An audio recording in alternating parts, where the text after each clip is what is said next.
तो इलेक्ट्रॉन बिंदु संरचना में सबसे पहले आज हम लोग देखेंगे इलेक्ट्रॉन बिंदु संरचना ऑफ जल यानी कि H2O की इलेक्ट्रॉन बिंदु संरचना। ठीक है, अब H2O से तो आप लोग बहुत ही अच्छे तरीके से परिचित होंगे होंगे ना। हाँ, यही तो है जिसे हम लोग पीते हैं, तो ये हमारा जल है। अब इस जल यानी H2O की इलेक्ट्रॉन बिंदु संरचना बनाने से पहले आपको इनकी परमाणु क्रमांक का पता होना जरूरी है। इनके किनके, ये इसमें जितने जो तत्व दिए गए हैं जैसे हाइड्रोजन है, ऑक्सीजन है, तो इन तत्वों का आपको परमाणु क्रमांक पता होना जरूरी है। जैसे ये हमारा हाइड्रोजन है, तो हाइड्रोजन का परमाणु क्रमांक एक ही होता है, यानी इसमें इलेक्ट्रॉनों की संख्या एक होती है। ठीक है, और अगर हम ऑक्सीजन की बात करें तो ऑक्सीजन का परमाणु क्रमांक हमारे पास में 8 होता है। ठीक है, तो हाइड्रोजन का तो एक निपट गया। लेकिन यदि हम लोग क्या करें कि ये ऑक्सीजन का हम लोग इलेक्ट्रॉनिक विन्यास करें, यानी कि इनको कक्षाओं में भरें, तो पहली कक्षा में जैसा कि आप लोगों को पता है कि एल एम एन ये हमारी कक्षाएं होती हैं, तो पहली कक्षा में 2 इलेक्ट्रॉन आते हैं और दूसरी में 8 आते हैं, लेकिन हमारे पास में 6 बचे हैं। तो इस कक्षा में आ जाएंगे कितने इलेक्ट्रॉन, 6 इलेक्ट्रॉन। यानी कि हमारे पास में बाह्यतम कक्षा में इलेक्ट्रॉन कितने रह गए हैं, यहाँ पर देखिए 6 इलेक्ट्रॉन है और इसका तो एक ही इलेक्ट्रॉन है।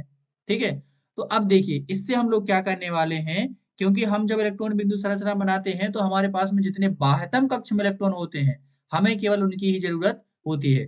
तो देखिए अब हम लोग ऑक्सीजन का कैसे इलेक्ट्रॉन बिंदु संरचना बनाएंगे। तो यहाँ पर देखिए ऑप्शन एक है, तो ओ को मैं यहाँ पर लिखूंगा बीच में। ठीक है, अब ओ के पास में बाह्यतम कक्ष में कितने इलेक्ट्रॉन है, बोलो सर 6 हैं। ठीक है भैया 6 हैं। अरे कहाँ चला गया 6।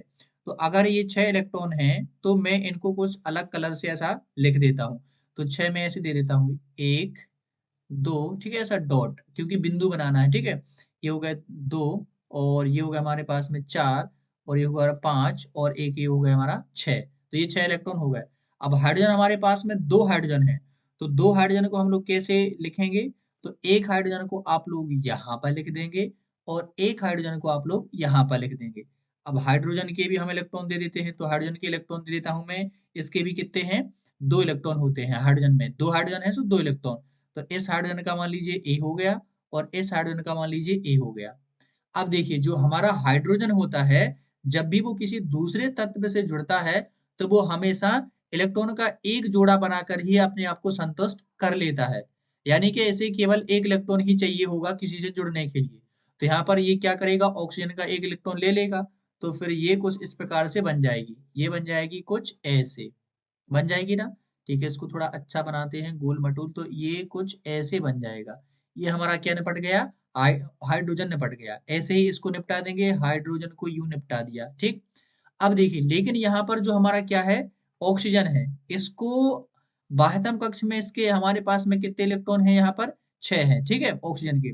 तो इसको अपना अष्टक पूरा करने के लिए कितने इलेक्ट्रॉनों की जरूरत है, तो इसको है कितने, 8 इलेक्ट्रॉनों की, कितने, 8। तो 6 तो इसके पास में है, और हम क्या करें, एक हाइड्रोजन का ले लें और एक हाइड्रोजन का, यानी कि हम यहाँ से ऐसा इनकी कर दें ऐसी बॉन्डिंग, तो ये हो जाएगा कुछ ऐसा। तो अब देखिए ऑक्सीजन के पास में कितने हो गए, 8, और हाइड्रोजन के पास में यहाँ पर 2, और हाइड्रोजन के पास में यहाँ पर 2। तो ये बन गई H2O की इलेक्ट्रॉन बिंदु संरचना। इसको हम लोग कुछ ऐसे भी बना सकते हैं, ऑक्सीजन हो गया, एक इलेक्ट्रॉन यहाँ का जोड़ा, एक इलेक्ट्रॉन की जोड़ी और एक इलेक्ट्रॉन की जोड़ी, क्योंकि एक जोड़े में ही ये जुड़े हैं। तो ये कुछ ऐसे भी बना सकते हैं। ठीक है, इसको ऐसा। तो ये होगी हमारी पहली। अब यदि मैं आप लोगों से बोलूं कि दूसरी आप लोग बनाइए, तो दूसरी जैसे कि मैं बोलूं CO2 की बनाइए, तो CO2 की बनाने के लिए आपको कुछ नहीं चाहिए। C का परमाणु क्रमांक कितना होता है, 6 होता है। अगर अपन लोग इसका इलेक्ट्रॉनिक विन्यास देखें तो पहले में 2 और दूसरे में 4, और O का तो आपको पता ही है कितना होता है, 8। तो इसका इलेक्ट्रॉनिक विन्यास देखें तो कितना हो जाएगा, 2 और 6, यानी कि हमें 4 और 6 से मतलब है। तो यहाँ पर देखिए C एक है, तो एक वाले को यहाँ पर बीच में लिख लेंगे, तो ये हो जाएगा हमारा क्या, C, यानी कि ये हमारा कार्बन। ठीक है, थोड़ा छोटा लिख जाए भाई, ये C हो गया, और C के पास में कितने इलेक्ट्रॉन है, 4। तो मैं कुछ इनको अलग पेन से ही लिख देता हूँ, रेड से ही लिख देता हूँ। ठीक है, तो 4 लिख देता हूँ, ये 1, ये 2, और ये अच्छा डॉट बना देता हूँ। ठीक है, कोई बात नहीं, डॉट बना देता हूँ। क्रॉस भी हम लोग बना सकते हैं, कोई दिक्कत वाली बात नहीं है। ठीक है, और ये कुछ ऐसा बन गया। ठीक है, 4 इलेक्ट्रॉन होगा किसके, ये हमारे होगा किसके, कार्बन के। अब ऑक्सीजन, तो यहाँ पर ऑक्सीजन को क्या करते हैं हम लोग, 2 ऑक्सीजन है। ठीक है, सो एक ऑक्सीजन और ये 2 ऑक्सीजन। अब ऑक्सीजन के कितने हैं? 6-6, तो आइए 6-6 दे देते हैं यहाँ पर। ठीक है, तो जल्दी से दे देते हैं। तो 1, 2, 3, 4, 5 और 6 ऐसे ही यहाँ पर दे देते हैं। 2, ठीक है, तो 4 और ये 2 6। अब जल्दी से इनके बना लेते हैं जोड़ी। अब देखिए, जो ऑक्सीजन है और जो कार्बन है, ये दोनों से अपने आप को 8 इलेक्ट्रॉन करने हैं इन दोनों को पूरा। तो 6 तो इसके हैं, यदि 2 ऑक्सीजन ये कार्बन के ले लेगा तो ये इसका बन जाएगा, ठीक है? और यदि ये इसके 2 ले लेगा तो ये बन जाएगा।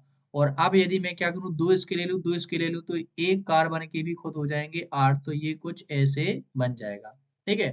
तो ये यहाँ पर बन गई, देखो 2 इलेक्ट्रॉनों की साझेदारी हुई ना, 2 जोड़ी। तो यहाँ पर हमें डबल बॉन्ड बनाना पड़ेगा, यानी कि C डबल बॉन्ड O और डबल बॉन्ड O। क्योंकि जब एक इलेक्ट्रॉन का जोड़ा बनता है तो एक बॉन्ड, और इलेक्ट्रॉनों के 2 जोड़े बनते हैं तो फिर डबल बॉन्ड, और 3 जोड़े बनते हैं तो ट्रिपल बॉन्ड। तो ये होगी हमारी H2O की इलेक्ट्रॉन बिंदु संरचना और CO2 की। अब मैं आपको यहाँ पर क्लास वर्क में देता हूँ, आप लोग अभी के अभी यहाँ पर बनाइए। ये रहा आपका CW। आप लोग जल्दी से अभी के अभी बना के बताइए मुझे NH3 की, किसकी? NH3 की बना करके बताइए, ठीक? और आप लोग मुझे बना करके बताइए CH4 की, ठीक है? NH3 और CH4 की आप लोग मुझे यहाँ पर बनाकर बताइए, ठीक है? और एक और आप लोग बनाकर बताइए H2S की, बहुत ही सिंपल है H2S की, ये आप लोग बना करके बताइए, ठीक? अब देखिए यहाँ पर आप लोगों को क्या हो सकता है कि इनके इलेक्ट्रॉनों की संख्या आप लोगों को पता नहीं है कि कितने हैं, यानी इनका परमाणु क्रमांक कितना है आपको पता नहीं है। तो वो मैं बता देता हूँ, फिर आप लोग बनाइए, ठीक है?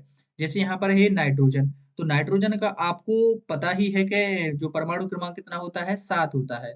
तो पहले का ये कितना होता है, 7। तो पहले कक्षा में 2 भर देंगे और दूसरे में रहेंगे 5, यानी नाइट्रोजन के 5 बचाना बताना है। अब हाइड्रोजन तो आपको पता ही है कि एक ही होता है, ठीक है? कार्बन का आपको पता ही है कि 6 होता है, सो 2 और 4 भर लेंगे। अभी ये है हमारा यहाँ पर सल्फर, और सल्फर का परमाणु क्रमांक होता है कितना, 16, ठीक है? कितना होता है, 16। तो इसका इलेक्ट्रॉनिक विन्यास हो जाएगा 2, 8 और ये 6, यानी कि आपको इसके बाह्यतम कक्ष में कितने इलेक्ट्रॉन बनाने हैं, 6। तो ये मैंने इलेक्ट्रॉनों की संख्या बता दी है। अब आप लोग बेहतरीन तरीके से ऐसी इलेक्ट्रॉन बिंदु संरचना बनाइए। और एक बात ध्यान से सुन लीजिए आप लोग, कक्षा 10 वालों, ठीक है, क्लास 10th वालों, जरा ध्यान से सुन लीजिए मेरी बात को। ये जो इलेक्ट्रॉन बिंदु संरचना है, आप लोगों को आपके 2025 के MP बोर्ड के पेपर में आप लोगों को कम से कम 1 या 2 क्वेश्चन जरूर मिल जाएंगे इस चैप्टर से, इस चैप्टर के इस टॉपिक से। यानी इलेक्ट्रॉन बिंदु संरचना बनाने के लिए आप लोगों को 2 या 4 नंबर का जरूर क्वेश्चन आप लोगों को मिलेगा।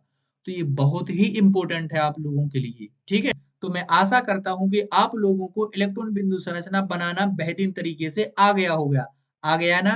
बिल्कुल हाँ। और यदि कोई दिक्कत रह जाती है, छोटी सी भी दिक्कत रह जाती है, तो मुझे कमेंट में जरूर बताइए, मैं आप लोगों की दिक्कत भी दूर कर दूंगा, ठीक है? बस आप लोग इनकी प्रैक्टिस कीजिए, और जितने भी आपके एनसीईआरटी में दिए गए हैं सारे क्वेश्चंस को प्रैक्टिस कर लीजिए, और आपका क्वेश्चन कहीं जाने वाला नहीं है। और मैं मिलता हूँ नेक्स्ट वीडियो में, तब तक के लिए पढ़ते रहिए और खुश रहिए, और हाँ, सब्सक्राइब जरूर कर दीजिए।